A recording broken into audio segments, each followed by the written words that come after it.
The phone rang at 2:47 a.m. I know the exact time because I had been staring at the ceiling for hours, counting the minutes the way insomniacs do. Each one a small eternity, each one a reminder of all the things that keep us awake in the darkness. When I saw the name on the caller ID, I thought I was dreaming. Maya. My daughter.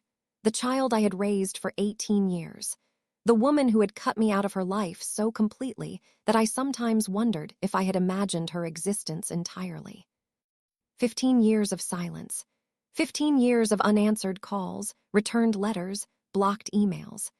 15 years of holidays spent alone, birthdays uncelebrated, milestones I learned about through social media posts that felt like dispatches from another planet. And now, at 2:47 a.m. on a Tuesday in March, her name was glowing on my phone's screen. I answered with trembling hands. Maya. A pause, then a voice I barely recognized, deeper than I remembered, rougher around the edges, carrying the weight of years I hadn't witnessed. Mom. That single word hit me like a physical blow. She hadn't called me that since the day she left. Since the day she looked at me with eyes full of contempt and said, "You're not my mother. You never were." Maya, I breathed. Is everything okay? Are you hurt? Do you need? I need to ask you something. Her voice was flat, controlled, giving nothing away. Just one question, and then I'll leave you alone again. My heart clenched. Even after 15 years, the pain was immediate, devastating. She was calling only to ask a question, not to reconcile, not to reconnect, but to extract information and then disappear again. But she had called me Mom. After 15 years, she had called me Mom. Anything, I said. Ask me anything. Another pause. I could hear her breathing on the other end of the line, shallow, unsteady, as if she were fighting to maintain composure. Then she asked the question that would unravel everything. Who is my real father? My name is Delilah Simmons. I'm 62 years old, a retired high school English teacher, a widow, and a mother, though that last title has felt more like a wound than an identity for the past 15 years. To understand why Maya's question mattered so much, I need to take you back to the beginning. Not the beginning of our estrangement, we'll get there, but the beginning of everything. The beginning of the lie that would eventually destroy us. I met my husband, Richard, when I was 24 years old. He was a lawyer at a small firm downtown, smart and serious, with kind eyes and a quiet steadiness that made me feel safe in a world that had never felt particularly safe before. My childhood had been chaotic, an alcoholic father, a depressed mother, a household where love was conditional and conflict was constant. I had escaped to college, worked my way through a teaching degree, and emerged into adulthood with deep scars and a desperate longing for stability. Richard offered that stability. He was patient when I was anxious, calm when I was overwhelmed, consistent in ways my parents had never been. He loved me without conditions, without ultimatums, without the emotional volatility that had defined my early life. We married after 2 years of dating. A small ceremony, nothing fancy, just the beginning of a life we would build together. But there was a problem I didn't fully understand, until we had been trying to conceive for 3 years without success. The diagnosis came on a gray November afternoon. We sat in Dr. Harrison's office, holding hands, bracing ourselves for news we already suspected, but weren't ready to hear.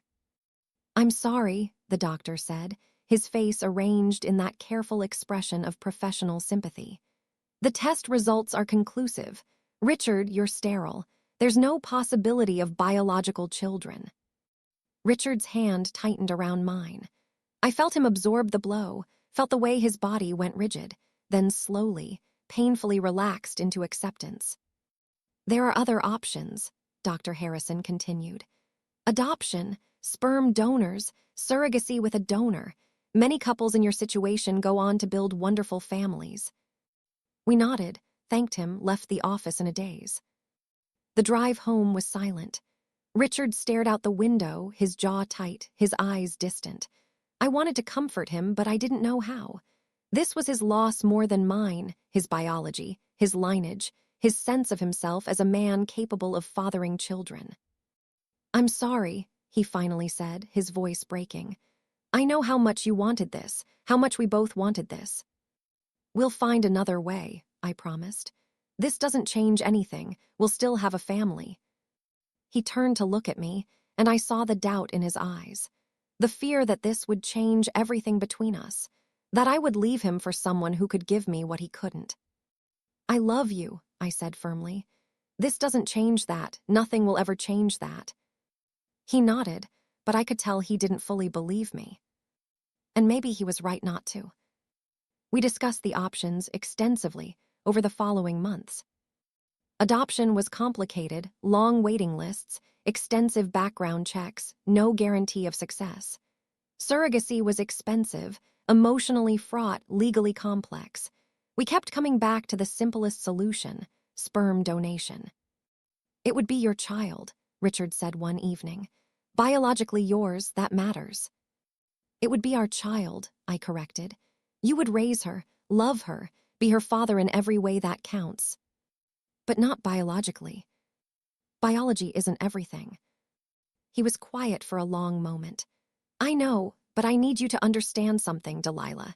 If we do this, if we use a donor, I never want to know who he is. I don't want to meet him. I don't want to know anything about him. As far as I'm concerned, this child will be mine. Fully, completely mine." "Of course," I agreed. "And she can never know. Not until she's an adult, at least. Maybe not ever. I don't want her growing up feeling like she's not really my daughter. I don't want that doubt in her mind." I hesitated.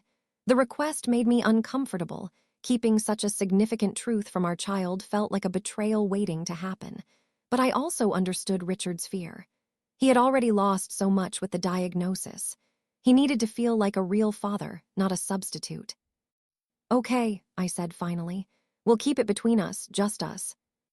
It was the first of many mistakes. The process of selecting a sperm donor was clinical and strange. We sat in a fertility clinic, flipping through binders full of anonymous profiles. Height, weight, eye color, education level, medical history. Each potential father reduced to a collection of statistics and checkboxes. "This one seems good," I said, pointing to a profile. "Graduate degree in engineering, no family history of major illness. Brown hair, blue eyes, he could pass for Richard's biological son." Richard flinched at the comparison, but nodded. "Fine, if you think he's right. I want you to choose with me." "I can't." His voice was tight. "I'm sorry, Delilah. I know I said I'd be involved, but I can't sit here and shop for the man who's going to father my child. It's too much." I understood. I completed the process alone, selecting a donor who seemed healthy, intelligent, and, crucially, physically similar enough to Richard that no one would question our daughter's parentage. The procedure was successful on the second attempt. 9 months later, Maya Rose Simmons was born. She was perfect. Dark hair like mine. Blue eyes that everyone said were Richard's, though of course they weren't. A rosebud mouth, tiny fingers, a cry that pierced the delivery room and my heart simultaneously. Richard held her for the first time, with tears streaming down his face. "She's beautiful," he whispered. "She's absolutely beautiful." "She's ours," I said. "She's ours," he agreed. And in that moment, watching my husband cradle our daughter, I believed the lie we had constructed. I believed it so completely that it almost stopped being a lie at all. Maya was ours. Richard was her father. The anonymous donor was irrelevant, a biological technicality that would never need to be discussed or acknowledged. For 18 years, that fiction held. Until it didn't. Maya was a difficult child in the best possible way. Stubborn, opinionated, fiercely independent. She argued about everything: bedtimes, vegetables, the unfairness of rules she deemed arbitrary. She questioned authority instinctively, challenged assumptions automatically, refused to accept, because I said so, as a valid explanation for anything. "She gets that from you," Richard would say, laughing, and I would feel a twist of guilt in my chest. She didn't get anything from him. She couldn't. But he didn't seem to notice or care. He loved her with a wholeness that transcended biology. Richard was an extraordinary father, patient where I was impatient, calm where I was reactive. He attended every school play, every soccer game, every parent-teacher conference. He helped with homework, drove her to friends' houses, stayed up late talking about whatever was troubling her teenage heart. Maya adored him. "Daddy's girl," everyone called her, and the label fit perfectly. She would curl up next to him on the couch, her head on his shoulder, and I would watch them with a mixture of joy and unease. The joy was obvious. My husband and daughter loved each other deeply, genuinely. The unease was harder to explain. It had to do with the secret, the lie that lived at the foundation of our family. Every time Maya said she had her father's nose, his sense of humor, his stubborn streak, I felt the weight of what we were hiding. Every time someone commented on the family resemblance, I smiled and nodded and swallowed the truth. "Maybe we should tell her," I said to Richard once, when Maya was about 12. "Before she finds out some other way, before it becomes a bigger deal than it needs to be." "There's nothing to find out," Richard replied firmly. "I'm her father, that's not a lie, that's the truth." "But biologically." "Biology doesn't matter. Love matters. Presence matters. I've been here every day of her life. I've earned the title of father. Some stranger who donated sperm hasn't earned anything." I let the subject drop. It was easier that way. The unraveling began when Maya was 17. She had been studying genetics in her AP biology class, Punnett squares, dominant and recessive traits, the mathematical logic of inheritance. She came home one evening with a puzzled expression. "Mom, what blood type are you?" "O positive," I answered automatically. "And Dad?" "A positive, I think. Why?" "Because I'm B negative," she frowned. "According to what we learned in class, that's not possible.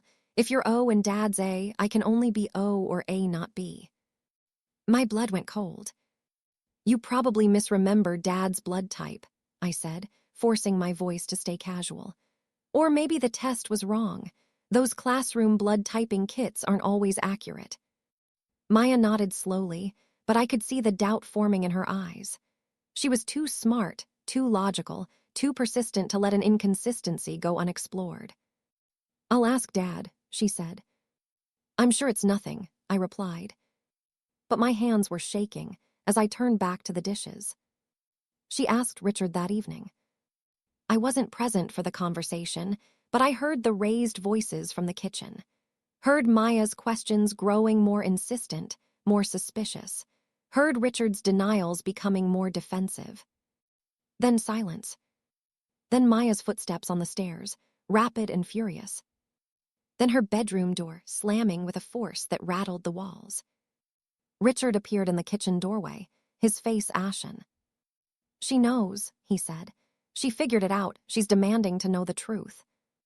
"What did you tell her?" "Nothing. I denied everything. But she doesn't believe me. She's threatening to take a DNA test."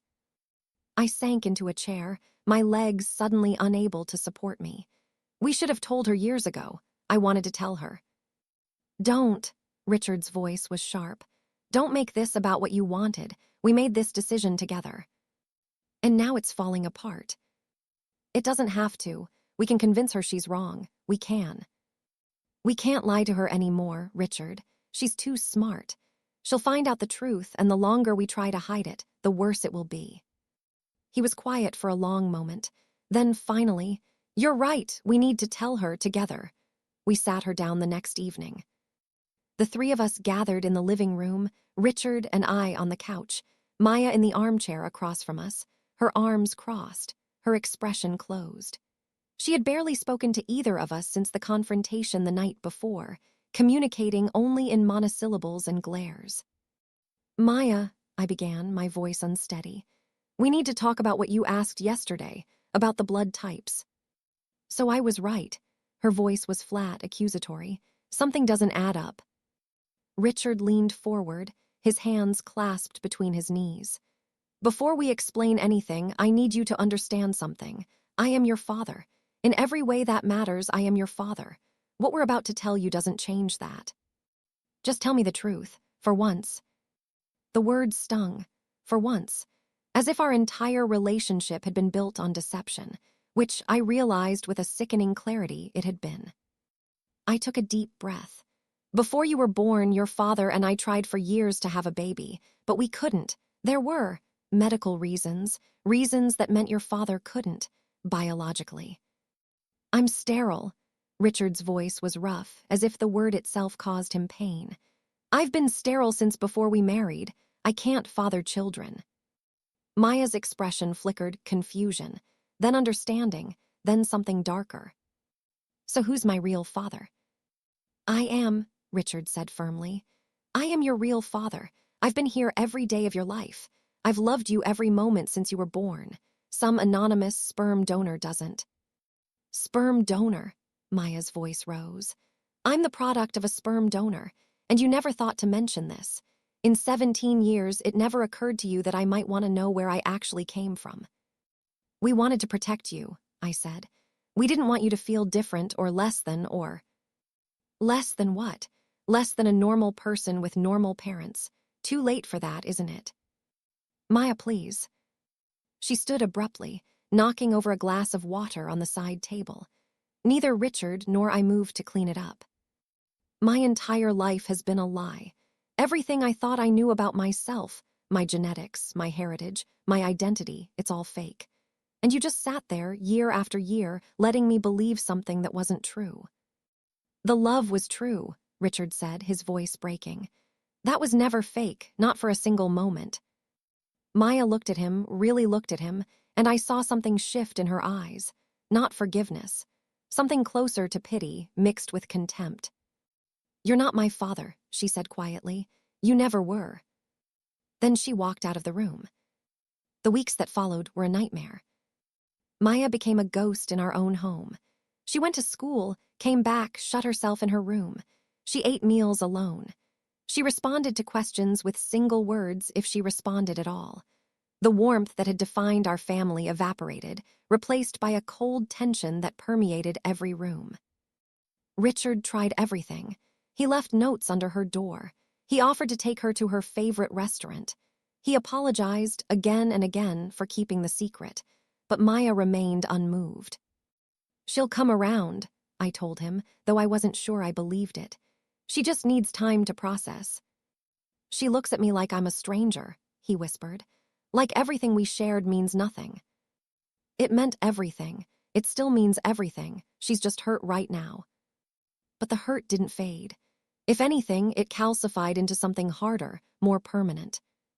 3 weeks after our confession, Maya announced that she had requested her original birth certificate and was searching for information about her biological father. You have no right to do that, Richard said, his voice tight with barely controlled panic. I have every right. He's my father. I'm your father. No, Maya's voice was ice. You're the man who lied to me for 17 years. My father is someone I've never met, and I'm going to find him. She found him 6 months later. His name was Christopher Hartwell, a college professor, unmarried, living in Seattle. He had registered with the donor sibling registry years ago, hoping that any children conceived through his donations might eventually reach out. Maya contacted him without telling us. She exchanged emails, then phone calls, then, during spring break of her senior year, flew to Seattle to meet him in person. I only learned about the trip afterward, when she returned home glowing with an excitement I hadn't seen in months. He's amazing, she gushed to her friends on the phone, not caring that I could hear. He's a professor of literature, isn't that cool? And he plays guitar just like I wanted to learn. We look exactly alike. Same nose, same chin, same everything. It's like looking in a mirror. Every word was a knife. Not because I begrudged her the connection. I understood the longing to know where you came from, the need to see yourself reflected in someone else's face. I had felt that longing my entire childhood, growing up in a family where I never quite fit. But Richard heard those words too. Richard, who had loved her unconditionally for 17 years. Richard, who had been at every recital and every game and every milestone. Richard, who was now being erased from his own daughter's narrative. "She's replacing me," he said that night, after Maya had retreated to her room. "This man, this stranger, he's replacing me." "He's not replacing you, he's just an addition, a piece of her history." "You heard her, they look exactly alike. Same nose, same chin. She never said that about me, because she couldn't." "Richard." "I've lost her, Delilah, our daughter. I've lost her." I wanted to argue, to reassure him, to insist that Maya would eventually realize that love mattered more than biology. But watching his face crumble, I couldn't find the words. Because I wasn't sure I believed them anymore either. Maya graduated high school with honors. Richard and I attended the ceremony, sitting in the auditorium with hundreds of other proud parents. But when Maya walked across the stage to receive her diploma, she didn't look at us. She looked at the far corner of the audience, where Christopher Hartwell sat. He had flown in for the occasion, at her invitation. Afterward, at the reception, Maya introduced him to her friends as my biological father. Richard stood nearby, holding a bouquet of flowers we had brought for her, his face a careful mask of composure. "Dad, this is Christopher," Maya said, turning to Richard with a casualness that felt deliberately cruel. "Christopher, this is Richard, my stepdad." "Stepdad." The word hung in the air, toxic and precise. Richard flinched as if she had struck him. "I'm her father," he said quietly. "I've been her father for 18 years. Christopher looked uncomfortable. "I don't want to complicate things. I'm just happy to be part of Maya's life now, however that looks." "You're not complicating anything," Maya said, threading her arm through Christopher's. "You're exactly where you should be." She led him away, without another glance at Richard. I watched my husband's face collapse, watched 18 years of love and devotion crumble into dust, and I felt something break inside me too.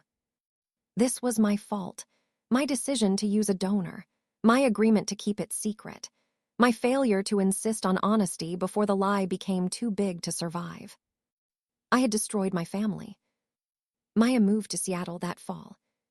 She had been accepted to several excellent colleges closer to home, but she chose the University of Washington, a fine school, certainly, but her motivation was transparent. She wanted to be near Christopher. She wanted to build a relationship with the man she now considered her real father. Richard drove her to the airport with me. The ride was mostly silent, punctuated by Maya's occasional comments about how excited she was, how much she was looking forward to starting fresh, how Christopher had already offered to help her get settled. At the security checkpoint, Maya hugged me briefly. "Bye, Mom." Then she turned to Richard. For a moment, I hoped. I hoped she would hug him too, would say goodbye, would acknowledge 18 years of love with even a small gesture of affection. Instead, she nodded. "Bye, Richard." Not Dad, not even goodbye, just Richard.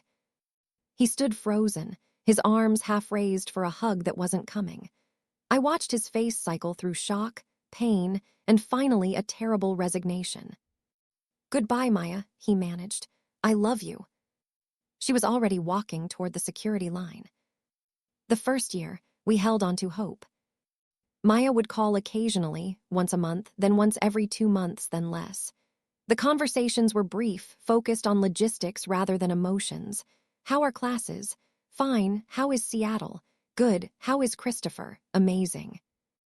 Richard listened to these calls from another room, unable to participate but unable to walk away.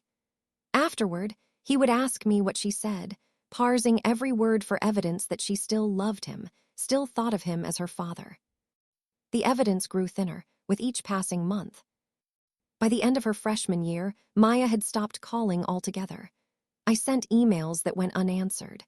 I sent birthday cards that were never acknowledged. I tried calling, but my number went straight to voicemail. I realized eventually that she had blocked me. She had blocked us, both of us. Not just Richard, the man she had decided wasn't her real father, but me too, the woman who had actually given birth to her. The mother who had carried her for 9 months, nursed her through fevers, held her while she cried over teenage heartbreaks. None of it mattered. In Maya's narrative, we were the villains. the liars who had deceived her, the people she needed to escape in order to become herself.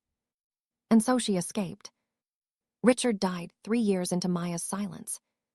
Heart attack, sudden, massive, fatal. He was 62 years old, the same age I am now. I found him in his chair one morning, a book open on his lap, his reading glasses still perched on his nose. He looked peaceful, more peaceful than he had looked in years, since long before our secret unraveled. The doctors said he hadn't suffered, that it had been quick, that there was nothing anyone could have done. But I knew better.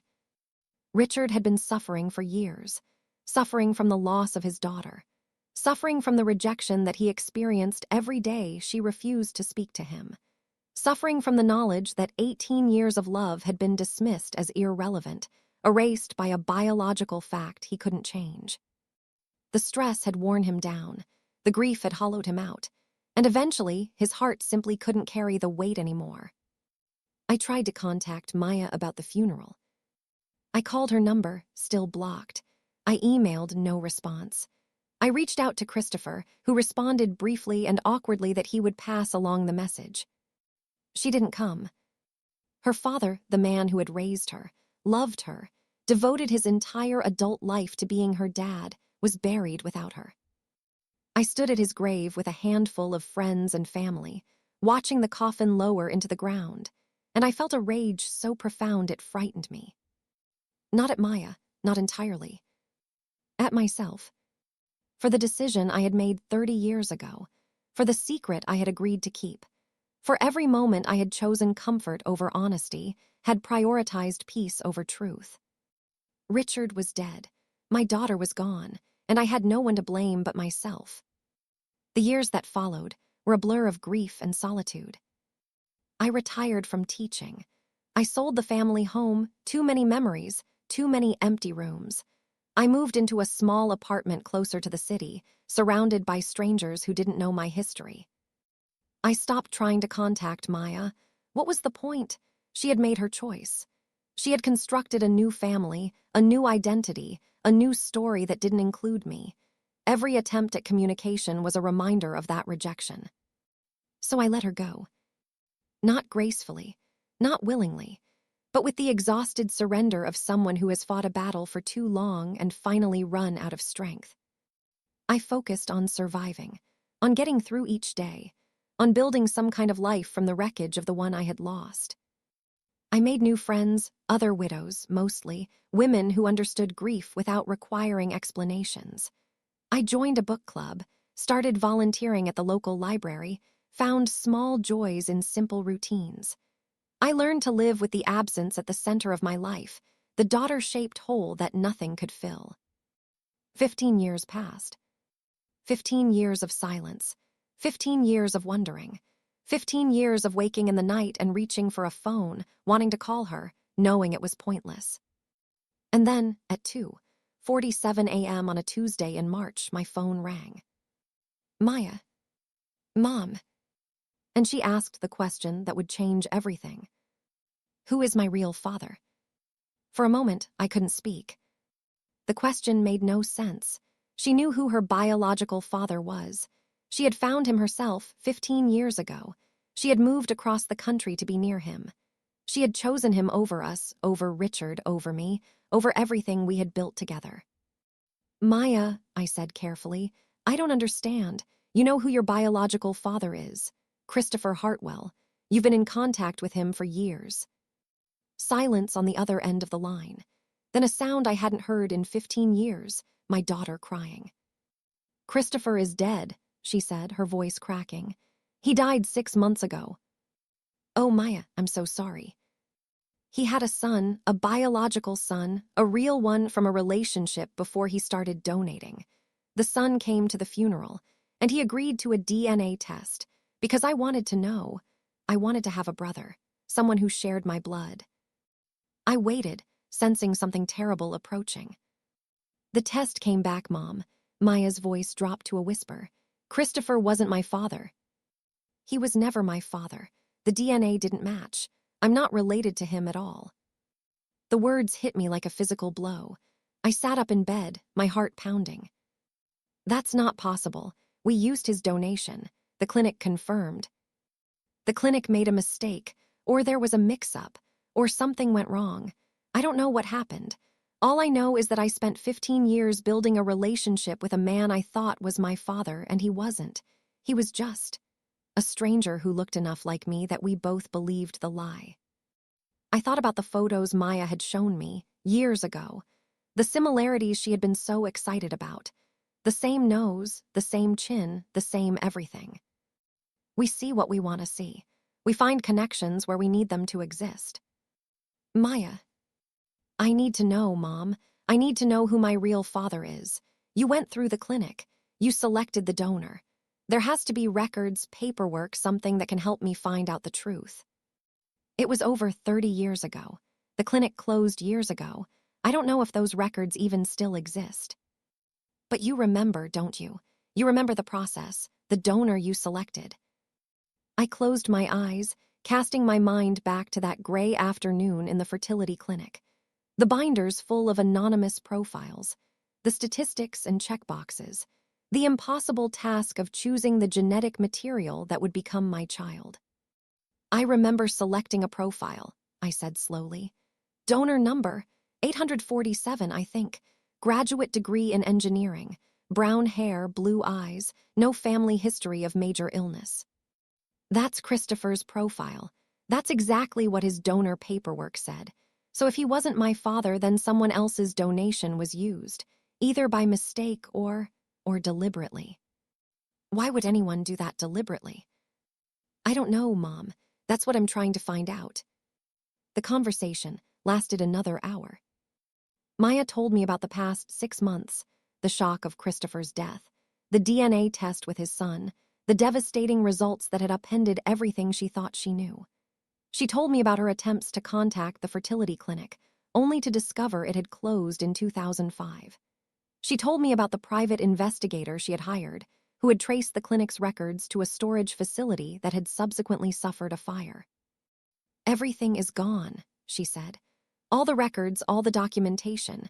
There's no way to find out who the real donor was. Then how can I help, if the records don't exist? You were there, Mom. You went through the process.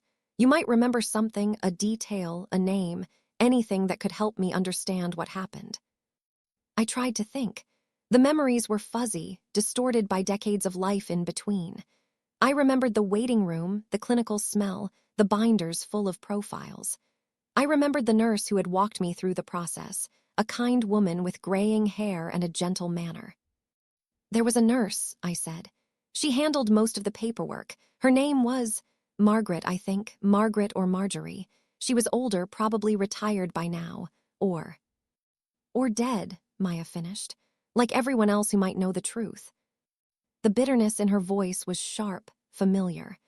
I had heard that tone before, 15 years ago, when she had first discovered our secret. But now it was directed at the universe rather than at me.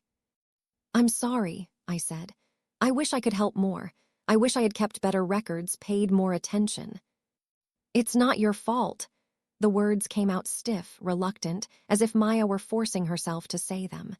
You didn't know there would be a mix-up. You couldn't have predicted this. No, but I made other mistakes. Mistakes I've regretted every day for 15 years. Silence, then quietly, I know. Do you know how much I've missed you? How many times I've wanted to call, to write, to show up at your door and beg you to forgive me? Mom, your father died without you.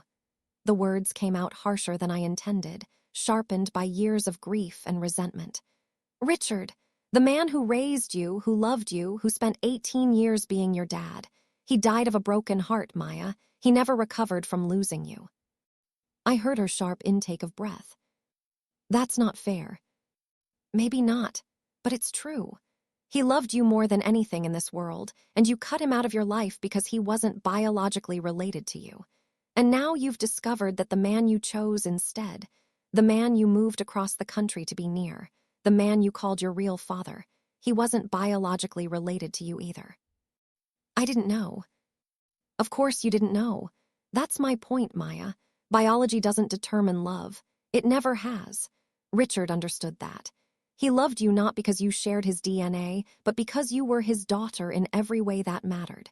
And you threw that away for a genetic fantasy that turned out to be nothing but smoke.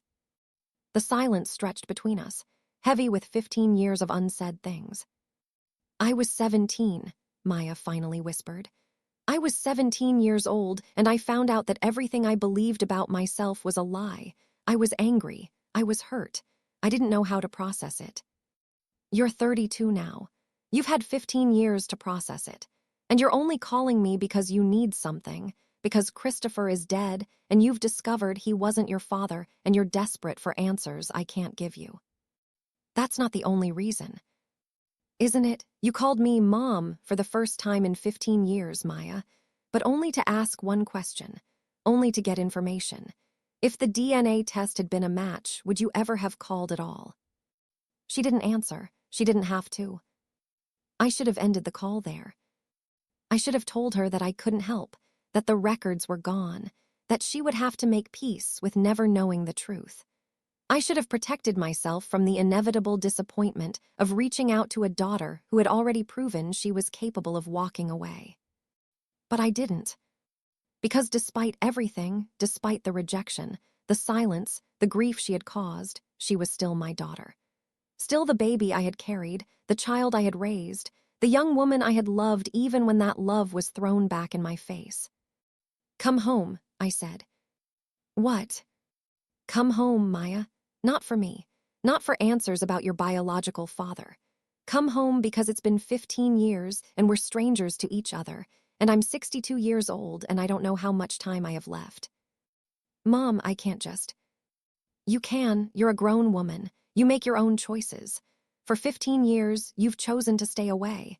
I'm asking you to make a different choice. Come home. Meet me in person. Let's try to find some way forward that doesn't involve carrying this weight for the rest of our lives. Silence. I could hear her thinking, weighing the options, calculating the costs. And the question about my father. I'll tell you everything I remember. I'll help you search in whatever way I can. But I need you to come home first. I need to see my daughter's face again before I die. The manipulation was deliberate. I knew it even as I spoke. Using my age, my mortality, to guilt her into action. It wasn't fair, wasn't right, wasn't the healthy communication strategies I had learned in the grief counseling sessions I attended after Richard's death. But I was tired of being fair, tired of being understanding, tired of waiting for a daughter who had proven she could wait forever. Okay, Maya said finally, I'll come home. She arrived 3 days later. I waited at the airport, holding a small bouquet of daisies, her favorite flower when she was a child, though I had no idea if she still liked them. My hands trembled as I watched passengers stream through the security exit, searching for a face I hadn't seen in 15 years. I almost didn't recognize her. The last time I saw Maya in person, she had been 18. Young, fresh-faced, still carrying the softness of adolescence. The woman who walked toward me now was 32, sharper, thinner, with lines around her eyes that spoke of stress and loss. But those eyes were still hers, still the same dark brown I had looked into moments after she was born. Mom. The word came out uncertain, hesitant, as if she were testing it on her tongue. Maya. We stood facing each other for a long moment, neither of us sure how to bridge the gap. A handshake felt absurd. A hug felt presumptuous. We had 15 years of silence between us, and no greeting seemed adequate to span that distance. Finally, Maya reached out and took my hand. Thank you for inviting me. Thank you for coming. We walked to the parking garage together, still holding hands, neither of us willing to let go. The drive to my apartment was quiet. Maya stared out the window, taking in the changes that had accumulated over 15 years. New buildings where old ones had stood. Familiar landmarks renovated beyond recognition. The city transforming itself while she was away. It's different, she said. Everything is different. She turned to look at me. You look older. I am older, 15 years older. You sold the house. After your father died, it was too much space for one person, too many memories. Maya flinched at the mention of Richard. I saw her jaw tighten, saw the guilt flash across her face before she suppressed it. I'm sorry I didn't come to the funeral. Are you? Yes, her voice was small. I am. I was angry and hurt, and I told myself it didn't matter, that he wasn't really my father, that I didn't owe him anything. But that wasn't true. He was my father. He was my dad for 18 years, and I wasn't there to say goodbye. No, you weren't. I know that doesn't make it better. I know nothing I say can undo what I did. But I need you to understand, I was so young when all of this happened. I didn't know how to process being lied to. I didn't know how to hold complexity. Everything was black and white to me, true or false, real or fake. And Richard was fake. I thought he was. I thought everything about our family was fake. The lie felt so enormous that it overshadowed everything else. I couldn't see past it to the love underneath. I pulled into my parking space and turned off the engine. The car was silent except for our breathing. And now, I asked, what do you see now? Maya was quiet for a long moment. Then, slowly, she turned to face me. I see that I made a terrible mistake. I see that I threw away something precious because I was too young and too hurt to understand its value. I see that I spent 15 years chasing a genetic fantasy, building a relationship with a man I thought was my real father, only to discover that he wasn't my father at all. Tears slipped down her cheeks. And I see that the man who actually loved me, the man who earned the title of father through 18 years of presence and devotion, I threw him away. I broke his heart. And now he's gone, and I can never make it right. I reached over and took her hand. No, I said gently. You can't, but you can start to make it better with me, with whatever time we have left. Maya squeezed my hand, her grip desperate and fierce. I want to try, she whispered. I want to try. The first few days were awkward. Maya stayed in my guest bedroom, a small space that I had decorated with neutral colors and generic artwork, never expecting it to house anyone I actually knew. We moved around each other carefully, like strangers sharing a hotel room, unsure of boundaries and rhythms. Meals were the most difficult. We sat across from each other at my small kitchen table, struggling to fill the silence with conversation. 15 years is a long time. We had to catch up on everything, careers, relationships, daily routines, while simultaneously navigating the minefield of our shared history. So you're still in Seattle? I asked on the second evening, pushing pasta around my plate. For now, I work in tech, project management, it pays the bills. Do you like it? Maya shrugged. It's fine. It's not what I imagined I'd be doing when I was 18 and thought I had my whole life figured out. What did you imagine? She smiled ruefully. I don't know, something more meaningful, I guess. I was going to change the world, write books, make a difference. You still could. Maybe, but somewhere along the way, I got distracted by other things, by Christopher, by trying to build a relationship with someone I thought was my father. She paused, setting down her fork. I spent so much time and energy on that relationship, Mom, flying to Seattle every weekend before I moved there, learning about his interests so we'd have things to talk about, trying to make up for 18 years of missed time. And now I realize I was building a castle on sand. All those memories we made, all those conversations we had, they're not erased exactly. He was still a good man. I still cared about him, but it's different now, tainted somehow. Because he wasn't your biological father. Yes, Maya looked up at me, her eyes searching. Does that make me a hypocrite? I rejected Richard because he wasn't biologically related to me, and now I'm mourning Christopher, even though it turns out he wasn't biologically related to me either. It doesn't make you a hypocrite. It makes you human. You loved Christopher because of the relationship you built together, the conversations, the shared experiences, the emotional connection. That's real, whether DNA is involved or not. But I couldn't see that with Richard. You were 17 and hurt and facing a betrayal that felt enormous. I reached across the table and touched her hand.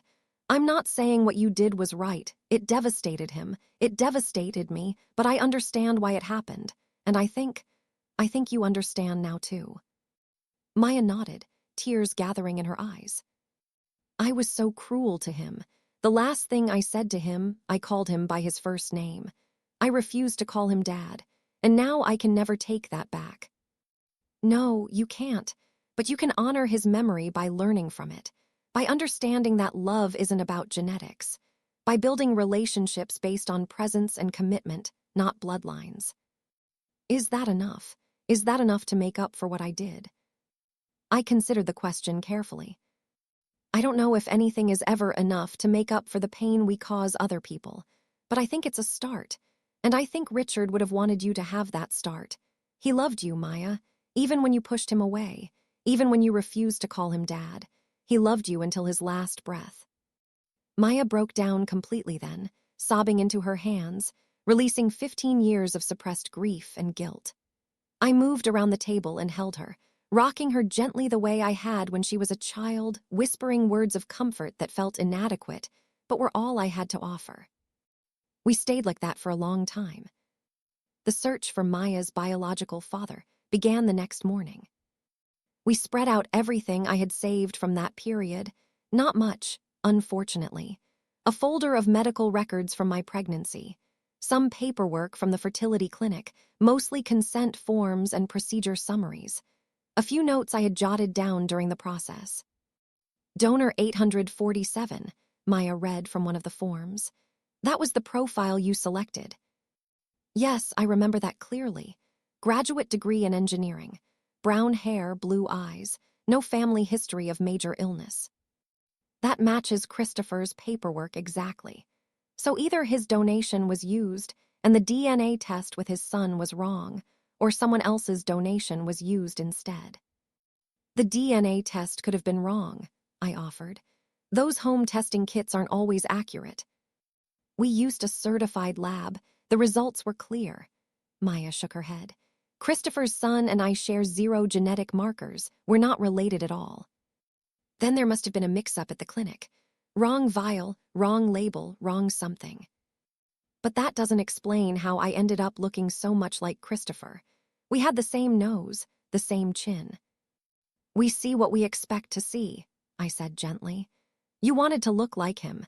He wanted to see himself in you. So you both found similarities that might not have been as striking to an objective observer. Maya was quiet for a moment, absorbing this. So I spent 15 years bonding with a man over a resemblance that was mostly in our heads. You spent 15 years bonding with a man who cared about you, who showed up for you, who was present in your life. I met her eyes. Sound familiar. The parallel wasn't lost on her. She looked away, pain flickering across her face. I know what you're saying, Mom, and you're right. I made the same mistake twice, defining family by genetics instead of love.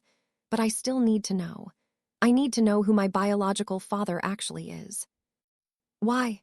You just acknowledged that genetics don't define family. Because it's part of my identity, my medical history, my heritage. Maya ran a hand through her hair in frustration. Look, I know I handled this badly 15 years ago. I know I prioritized biology over everything else and destroyed my relationship with Richard in the process. But wanting to know where I come from isn't wrong. It's just human. I nodded slowly. You're right, it is human, and I'm not trying to discourage you from searching. I just want to make sure you're prepared for the possibility that you might never find the answer. I know, but I have to try. The search consumed the next several weeks. Maya took a leave of absence from her job in Seattle, extending her stay with me indefinitely. We fell into a routine, mornings spent researching, afternoons taking breaks to reconnect, evenings cooking dinner together and talking about everything except the search. The talking was the best part. 15 years of silence had created a canyon between us, but slowly, conversation by conversation, we were building bridges across it. Maya told me about her life in Seattle, her job, her friends, her failed relationships with men who could never quite meet her expectations. I told her about my life after Richard's death, the grief, the loneliness, the slow process of rebuilding. I wish I had been there, she said one evening. For the funeral, for the years after, for all of it. I wish you had been too. Why didn't you fight harder? To stay in contact, I mean. You stopped trying after a few years. The question stung, but it was fair. I was exhausted, I admitted. Every email I sent that went unanswered, every voicemail that was never returned, they chipped away at me. Eventually, I ran out of strength. I told myself I was respecting your boundaries, giving you space. But really, I was protecting myself from the rejection. I'm sorry I put you through that. I'm sorry I stopped trying. Maybe if I had pushed harder. Don't, Maya shook her head. Don't blame yourself for my choices. I was the one who cut you off. I was the one who refused to respond. You can't force someone to have a relationship with you. No, but I could have tried longer. I could have been there when you were ready to come back. I wasn't ready to come back until now, and you were here when I finally was. She reached across the table and squeezed my hand. That's what matters, Mom. You're here now. The breakthrough came 6 weeks into Maya's visit. She had been tracking down former employees of the fertility clinic, searching for anyone who might remember the procedures from 32 years ago. Most of the leads went nowhere. People had died, moved away, lost their memories to the fog of time. But one name kept appearing in the paperwork, Margaret Chen. The nurse I had mentioned during our first phone call. The kind woman with graying hair who had handled most of my appointments. I found her, Maya announced one morning, bursting into the kitchen where I was drinking coffee. Margaret Chen. She's in a nursing home in Connecticut. She's 87 years old, but according to the facility, she's still lucid. You want to visit her? I want us both to visit her. You might remember more if you see her face, and she might be more willing to talk if you're there. I hesitated. The idea of dredging up those memories, of revisiting the decisions that had led to so much pain, was daunting. But I saw the hope in Maya's eyes, the desperate need for answers that had driven her search. Okay, I said, let's go. The nursing home was a pleasant facility, all cheerful colors and smiling staff, masking the reality of what it housed. People in the final chapters of their lives, waiting for endings they couldn't control. Margaret Chen was in room 217. She was smaller than I remembered, shrunken by age, her once gray hair now pure white. But her eyes were still kind, still sharp, and they lit up with recognition when she saw my face.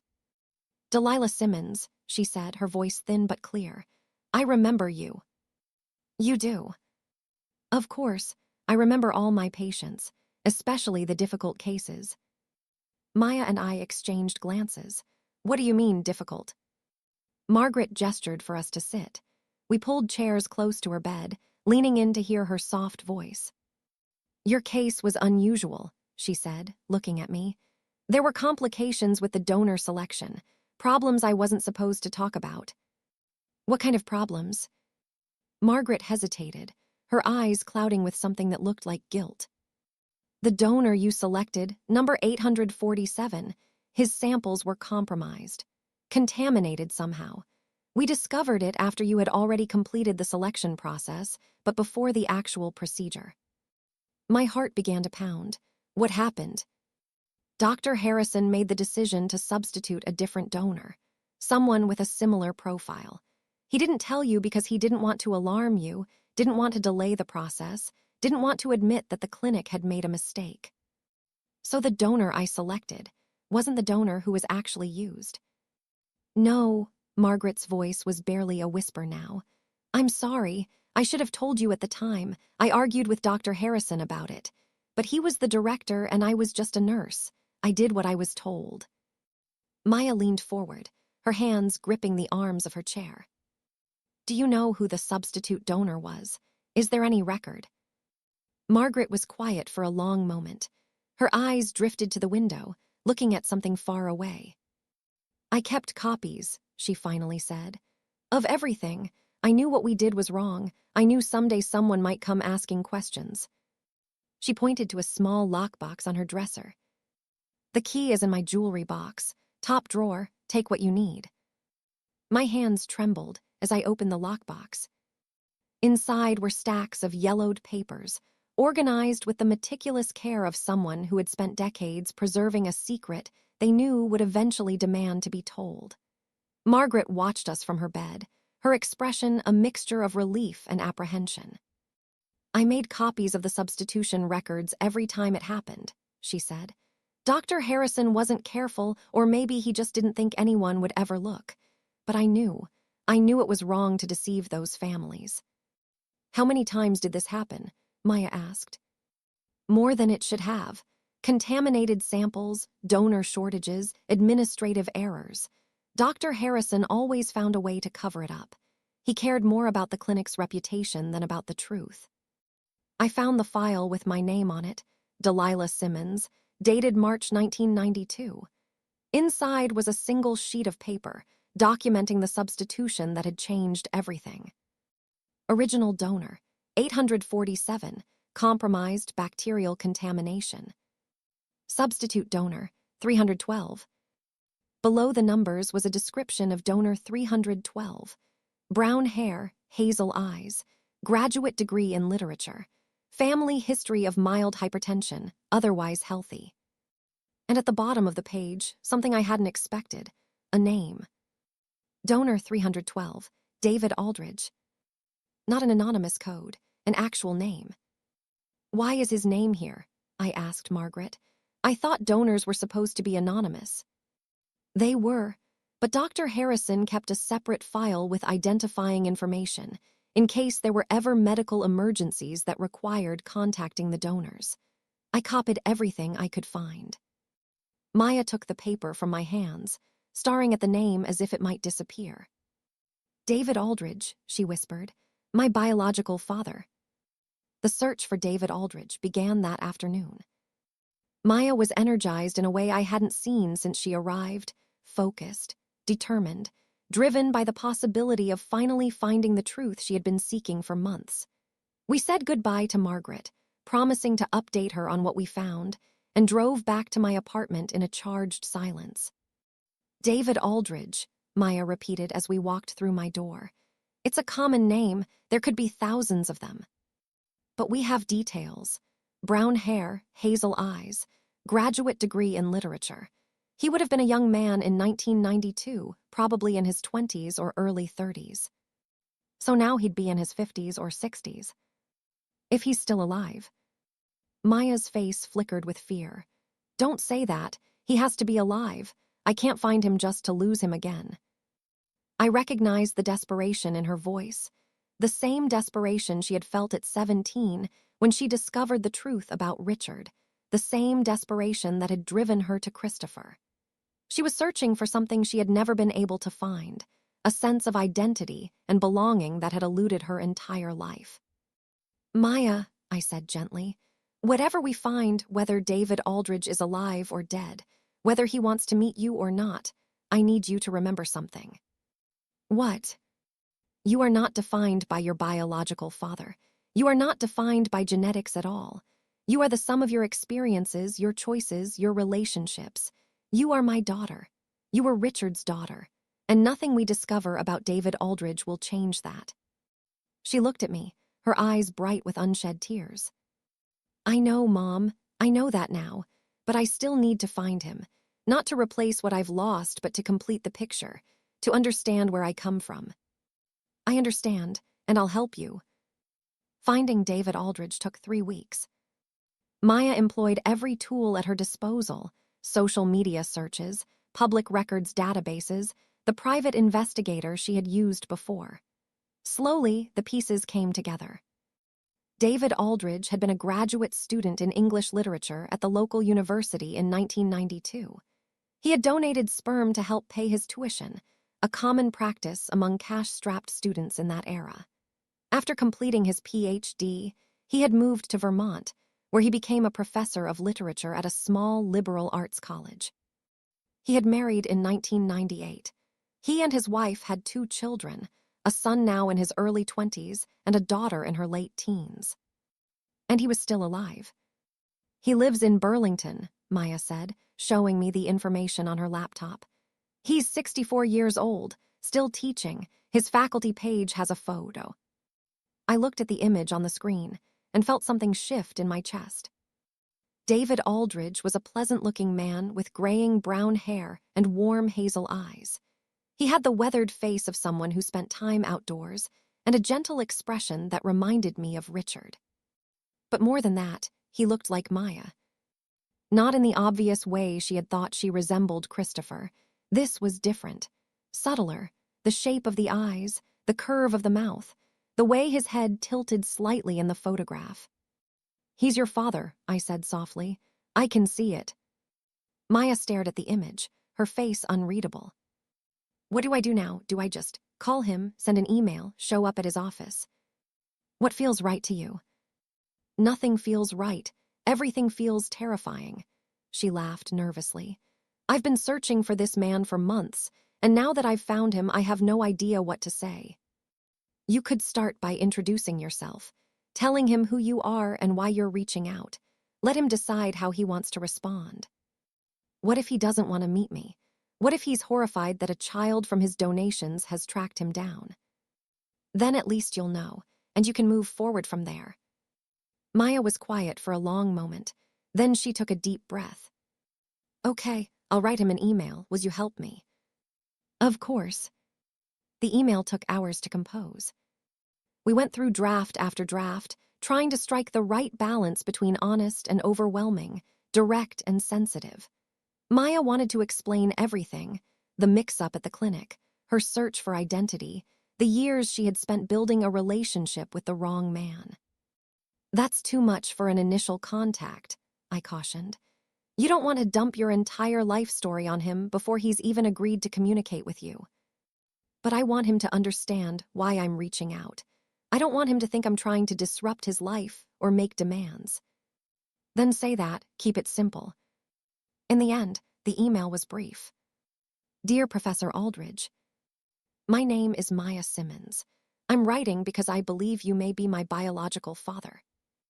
In 1992, you donated to a fertility clinic in Hartford, Connecticut. My mother used that clinic, and recent DNA investigations have led me to believe that your donation was used to conceive me. I understand this email may come as a shock, and I want to assure you that I'm not looking to disrupt your life or make any claims on you. I'm simply hoping to learn more about my biological heritage and, if you're willing, to establish some form of connection.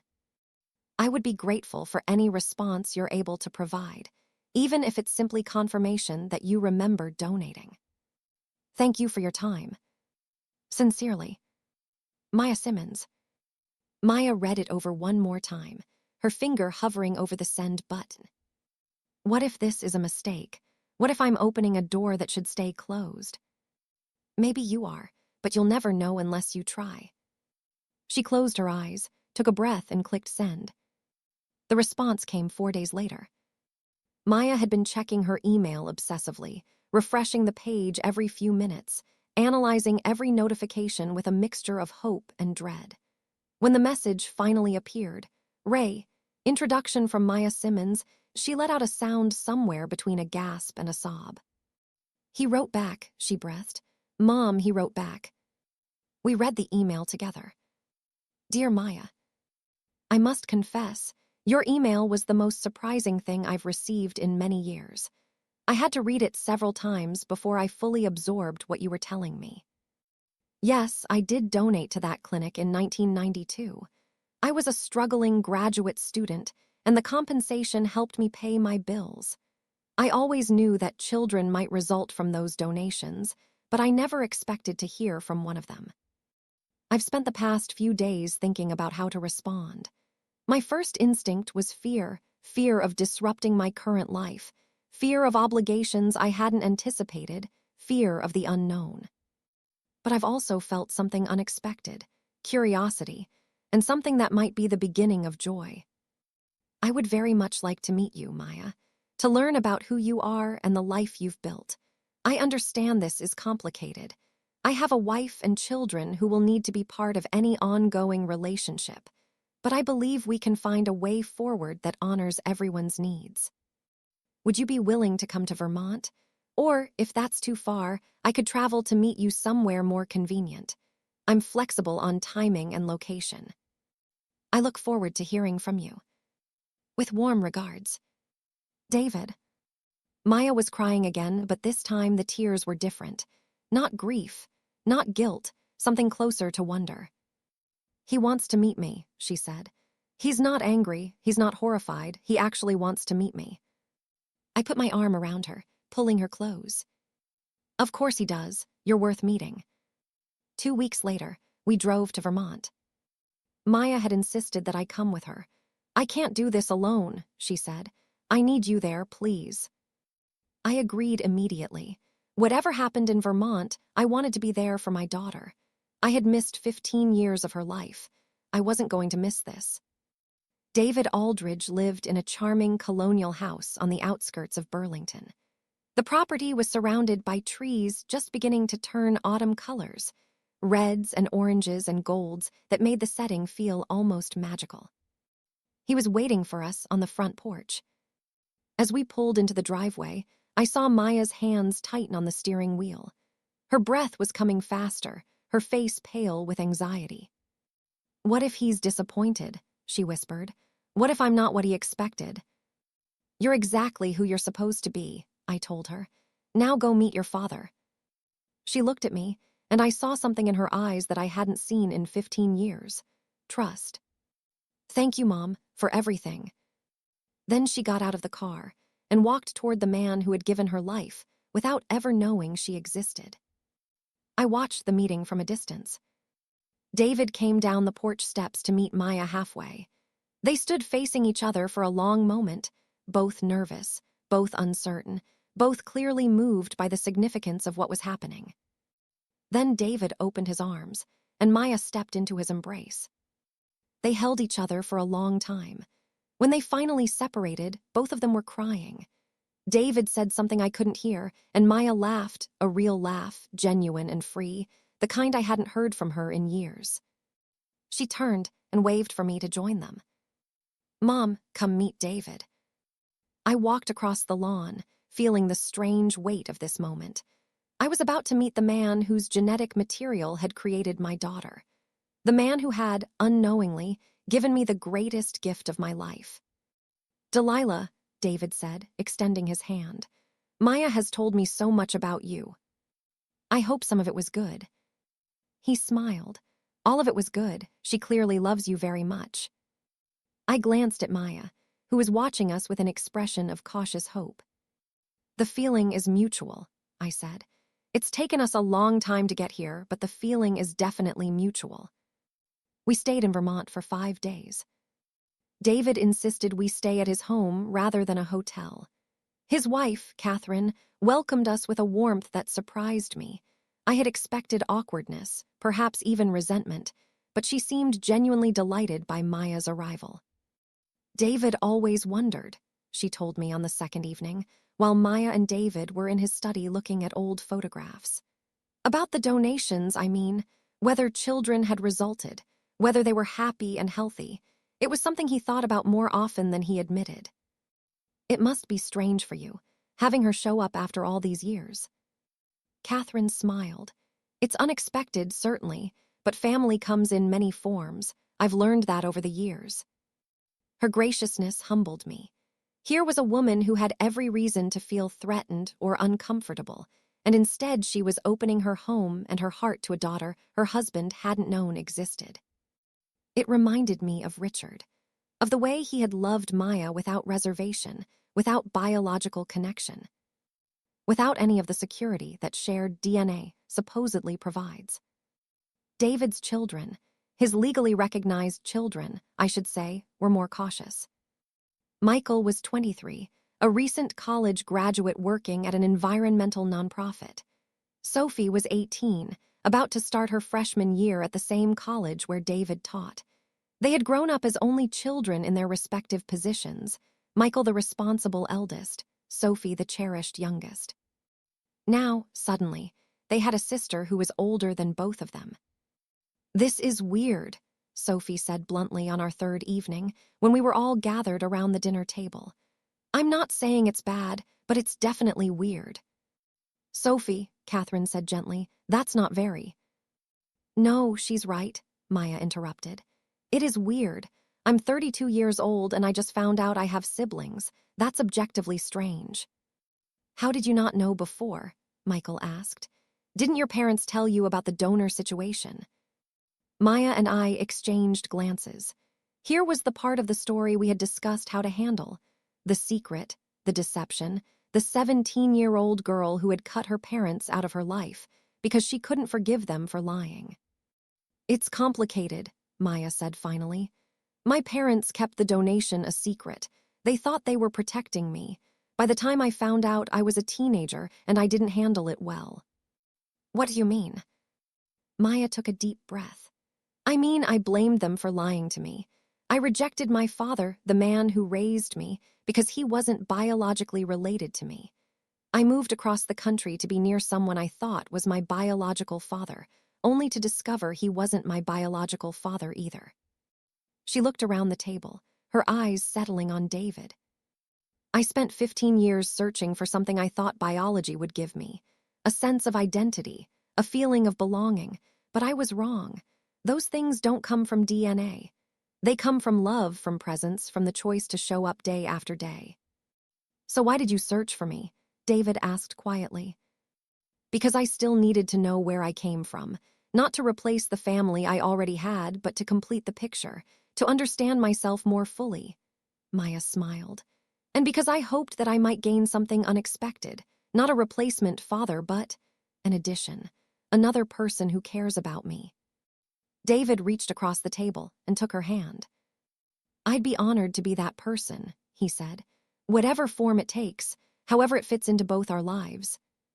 Sophie and Michael exchanged glances. Something shifted in their expressions, the wariness giving way to something softer, more open. I guess having a big sister could be cool, Sophie admitted. Someone to give me advice about college and stuff. Just don't expect me to know what I'm doing, Maya laughed. I'm still figuring everything out myself. The night before we left Vermont, Maya and I sat on David's back porch, watching fireflies dance in the darkness. The visit had been more successful than either of us had dared to hope. David was warm and genuine, clearly moved by the opportunity to know his biological daughter.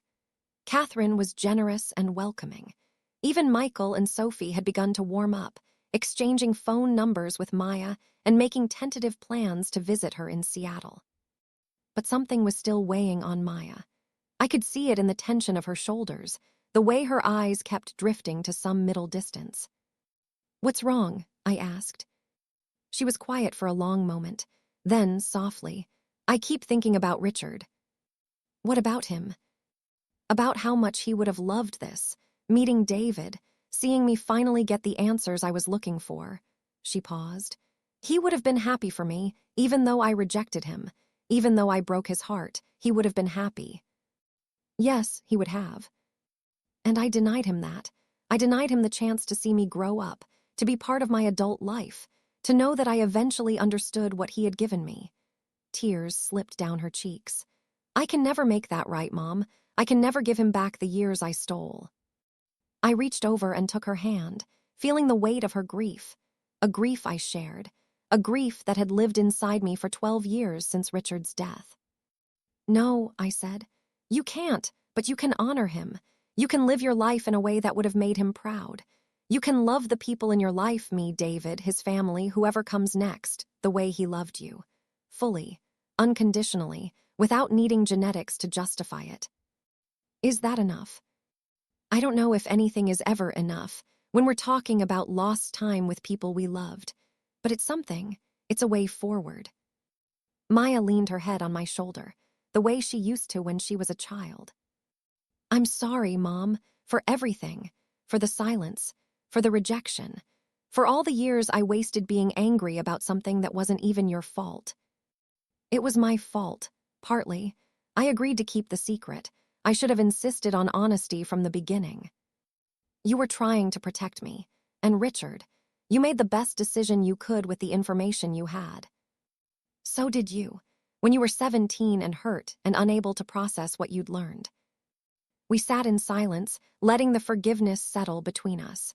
It wasn't complete. Some wounds take a lifetime to fully heal. But it was a beginning, a foundation we could build on.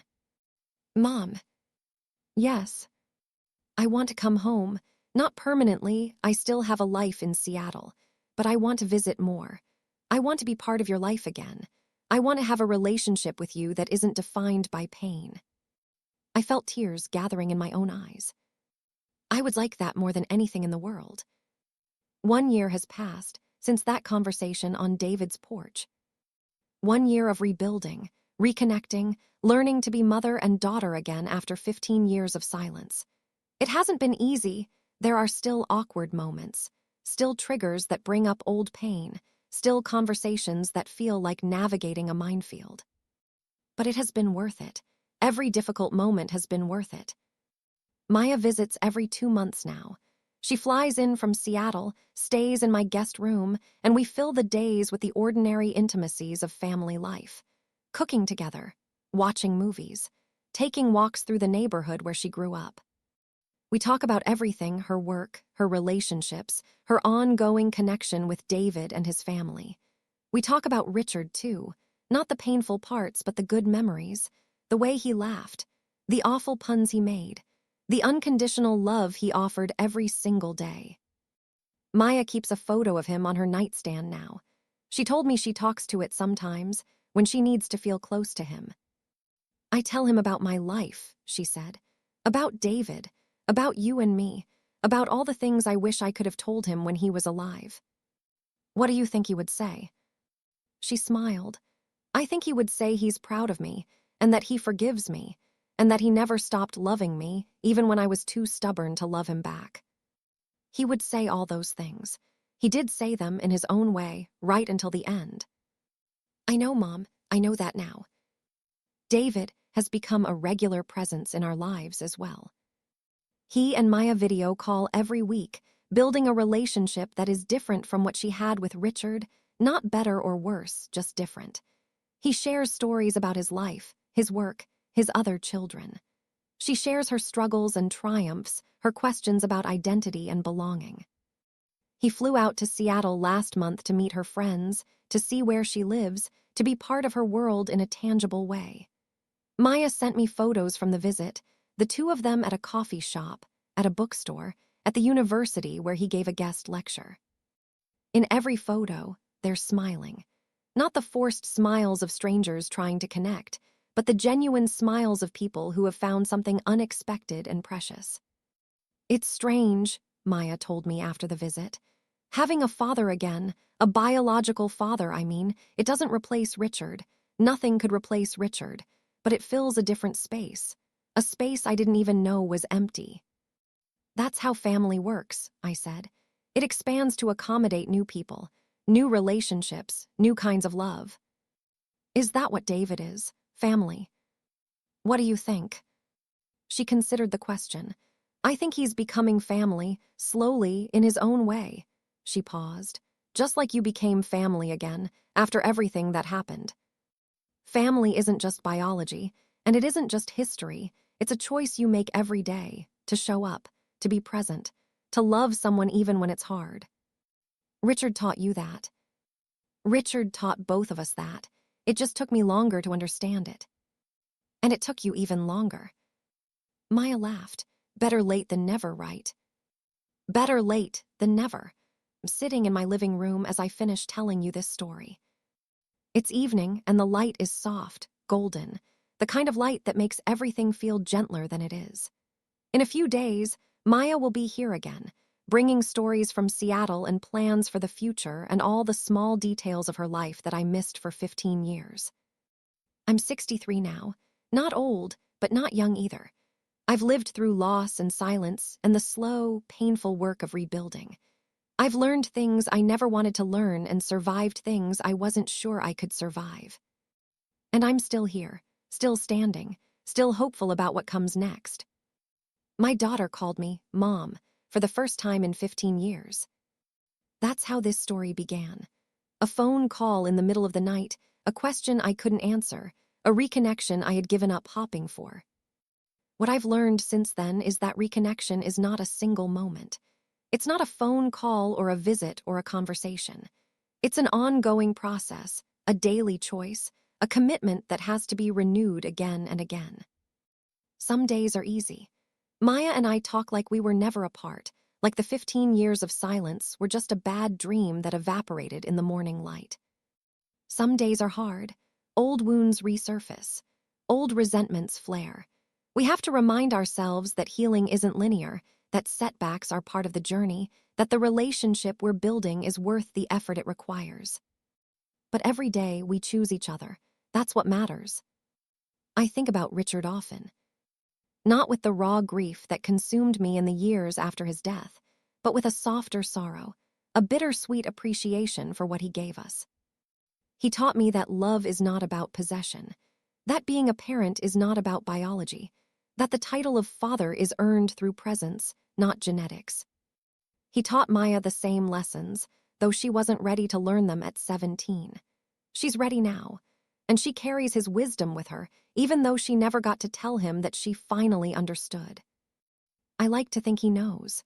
Wherever he is, whatever form consciousness takes after death, I like to think he's aware that his daughter finally came home, that she speaks of him with love and gratitude, that his patience and devotion were not wasted. He knows, Mom, Maya told me recently when I shared these thoughts with her. I don't know how, but I'm certain he knows. How can you be certain? She smiled. Because I feel him sometimes, in moments when I'm making a choice that honors what he taught me. It's like a warmth in my chest, a sense that I'm not alone. She paused. Maybe it's just my imagination, but it feels real. Maybe that's enough, I said. Maybe feeling real is the same as being real. Maybe. If you're listening to this story, I want to leave you with something. Not advice, exactly. I'm not qualified to tell anyone how to navigate their own family complications, their own secrets and silences and estrangements. But I can share what I've learned. First, secrets destroy families. Not immediately, not always dramatically, but eventually, inevitably. The truth has a way of emerging, and when it does, it's always worse for having been hidden. If you're keeping a secret from someone you love, consider whether the short-term comfort is worth the long-term damage. Second, biology is not destiny. It's not family. It's not identity. It's information, interesting, sometimes important, but never the whole story. The people who love you, who show up for you, who choose you day after day, those are your family, regardless of what a DNA test might say. Third, it's never too late to reconnect. Never too late to pick up the phone, to send the email, to show up at the door. Yes, there will be awkwardness. Yes, there will be pain. But there might also be healing. And healing is worth pursuing, even when it's hard. Finally, forgiveness is not a single act. It's a practice. A choice you make again and again, every time the old wounds threaten to reopen. You don't forgive once and move on. You forgive in layers over time as you come to understand more fully both your own failings and the failings of others. My daughter called me Mom for the first time in 15 years. She called to ask a question: who is my real father? What she found in the end was not just an answer. She found David, who has become a meaningful part of her life. She found Sophie and Michael, siblings she never knew she had. She found a connection to her biological heritage that gives her peace.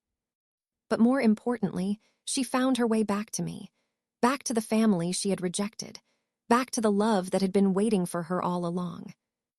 And I found my daughter again. Not the angry teenager who walked away, not the distant adult who blocked my calls, but a woman who has grown, who has learned, who has finally understood what Richard tried to teach her all those years ago. Love is not about DNA. It's about choice, about presence, about showing up day after day even when it's difficult. Richard made that choice every day for 18 years. I've made that choice through 15 years of silence, and now Maya is making that choice too. That's his legacy. That's the gift he gave us, even though he never got to see it unwrapped. So I ask you now, as I close this chapter of my story, who have you lost touch with that you might still reach? What secrets are you keeping that might be poisoning your relationships? What old wounds are you carrying that might finally be ready to heal? It's not too late. It's never too late. Pick up the phone, send the message, show up at the door. The people who love you are waiting.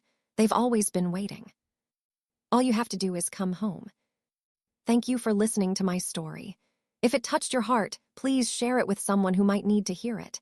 And if you're estranged from someone you love, a parent, a child, a sibling, a friend, know that reconnection is possible. It won't be easy, but it might be the most important thing you ever do. Take care of yourselves and each other. With love, Delilah.